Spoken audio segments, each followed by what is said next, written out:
আরাবুল ইসলামের চা চক্রে অতর্কিতভাবে হামলা চালানোর অভিযোগে চাঞ্চল্য ছড়িয়েছে দক্ষিণ চব্বিশ পরগনার সাতুলিয়ায়। অভিযোগের তীর তৃণমূলের বিধায়ক শওকত মোল্লার ঘনিষ্ঠ খায়রুল ইসলামের অনুগামীদের বিরুদ্ধে। দীর্ঘ 5 মাস জেলবন্দি থাকার পর গত জুলাই মাসে জেল থেকে মুক্তি পেয়েছিলেন আরাবুল। তারপর থেকে বাড়িতেই ছিলেন। জানা গিয়েছে বৃহস্পতিবার কর্মীদের সঙ্গে দেখা করার জন্য সাতুলিয়ায় একটি চা চক্রের আয়োজন করেছিলেন আরাবুল ইসলাম। সেই চা চক্রে হামলার অভিযোগ শওকতের ঘনিষ্ঠ তৃণমূল নেতা খায়রুলের অনুগামীদের একাংশের বিরুদ্ধে। অভিযোগ উড়িয়ে খায়রুল ইসলাম বলেছেন তোলাবাজির ছক কষছিলেন আরাবুল। স্থানীয়রা সেই ছক ভেস্তে দিয়েছেন। খবর পেয়ে পোলেরহাট থানার পুলিশ ঘটনাস্থলে পৌঁছেছে। এই ঘটনায় এখনো পর্যন্ত কোনো পক্ষই থানায় লিখিত অভিযোগ দায়ের করেননি। পরিস্থিতি স্বাভাবিক করতে পুলিশ পিকেটিং বসানো হয়েছে।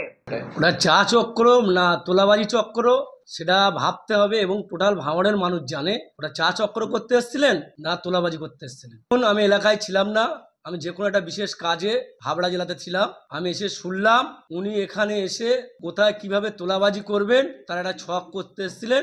সাধারণ মানুষ তার যোগ্য জবাবটুকু দিয়েছে।